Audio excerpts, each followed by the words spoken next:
Water crisis in Bangalore. What are the probable reasons?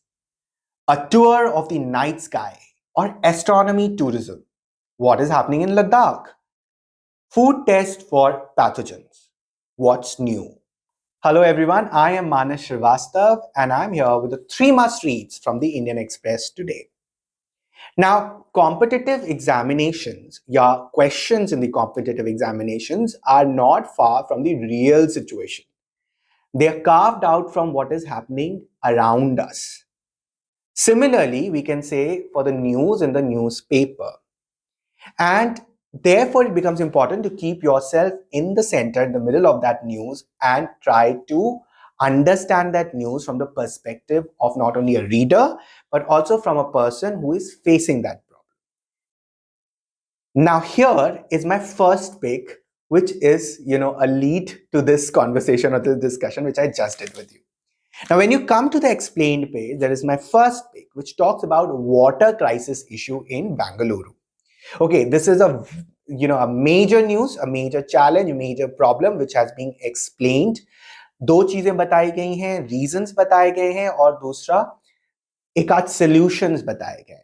Okay, so when you read this explainer by Amitabh Sinha, Behind and Beyond the Water Crisis in Bangalore, there is an excerpt which says, while the spotlight is on Bangalore, much of Karnataka and its neighbors are facing water scarcity. दो major reasons जो यहाँ बताए गए हैं वो है in poor monsoon and the second is nature of aquifers. Now remember one thing, इस पूरे explainer में दो चीज highlight की गई है. The scarcity or the water shortage is not just restricted to Bangalore. You will find it in Maharashtra, Telangana areas. And second important thing is that this rainfall, the monsoon, the less monsoon or the less rainfall was also not just limited to Bangalore. You will find it in UP, Bihar regions also. So why Karnataka? Why Bangalore? That is one of the focus of this article. तो सबसे पहले जो यहाँ पे बात की गई है वो है मॉनसून की कि लेस रेन था and that is one of the reason. But as I said, that less rain or less rainfall was in other areas too. Secondly, it points out that one of the major reasons here is the nature of the underground aquifers in the area or the underground water. And there is a very important quote by the Vikram Sarabhai Chair Professor at IIT Gandhinagar, and I quote, South India has a very different kind of aquifer system. It is very rocky. Please underline, the South India aquifer system is rocky. They don't hold a lot of water. They empty out quickly and they also get recharged pretty quickly. What this means is that underground water resources are not able to sustain for very long in the event of a prolonged dry spell. This is very different from the aquifers in North India, which have a much better capacity to hold water. This is why Bihar and Uttar Pradesh, which caught even less rainfall last year than Karnataka, have not seen similar water scarcity. Okay, so this is an important paragraph which tells you the nature of aquifers in South India. And, despite other areas getting, lesser rainfall, they are better in storing water than this particular area. Now, the other reason is definitely the low level of water in reservoirs. But again, it says that it's not just Karnataka which has low level of water, relative low level of water in reservoirs. You'll find it in South India, in other regions of South India. But there's a very important line which I think you should not miss. It says, and I quote, but the demands in Karnataka are different and its reservoirs are depleting faster than those of neighboring states.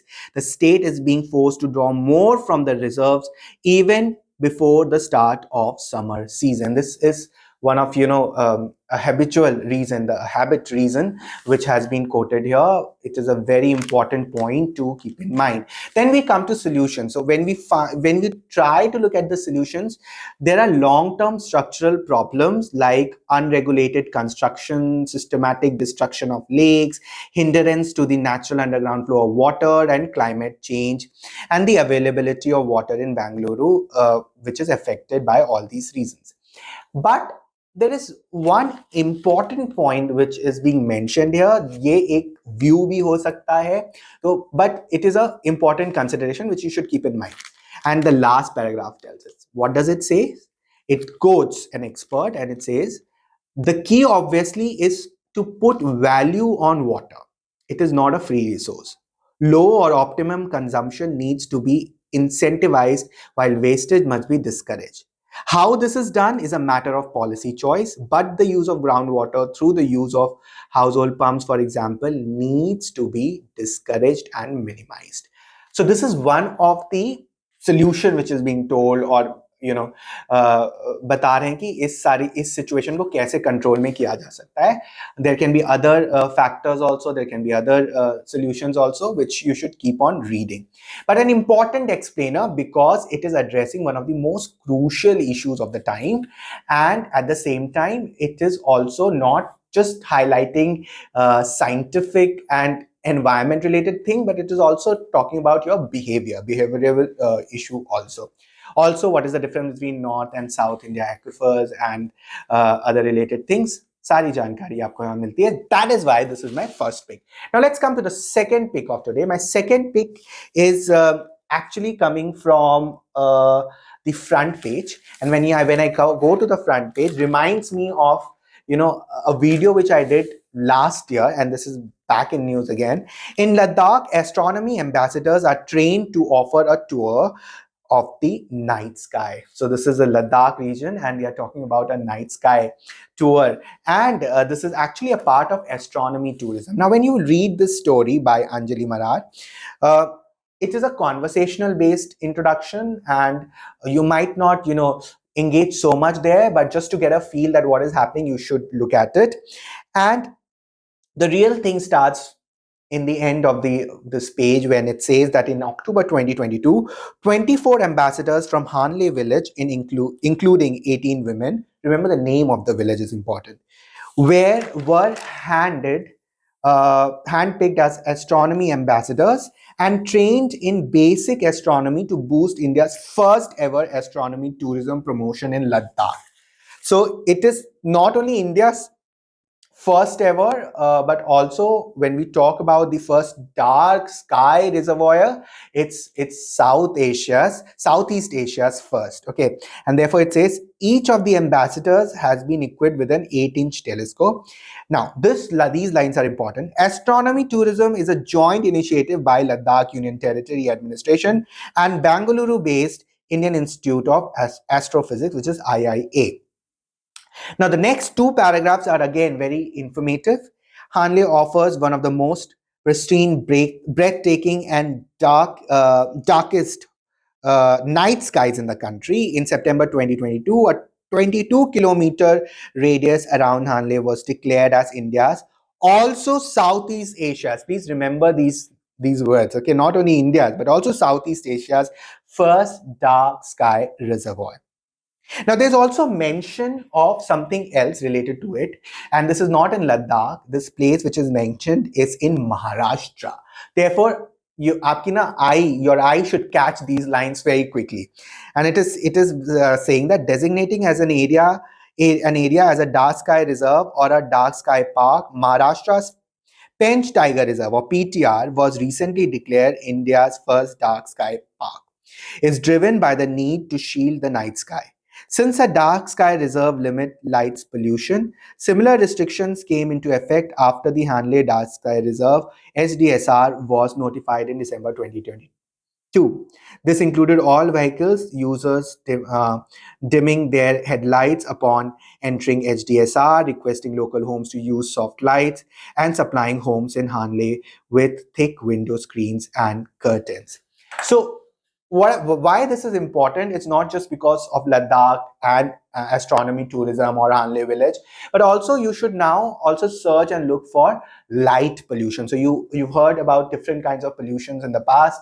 Think about this light pollution and this kind of project, and I'm sure that you would find it very interesting because this is something which is new. Okay, now this was in news last year also, and this year also you're finding this news. So there's a continuity in this current affairs news, and therefore I say that there are certain news items which keep appearing and reappearing, making it relevant in every year's examination. ठीक है, तो ये चीज आप ध्यान में रखिएगा, आपके प्रीलिम्स के लिए, आपके आपके करंट अफेयर्स के लिए ये न्यूज बहुत इंपॉर्टेंट है.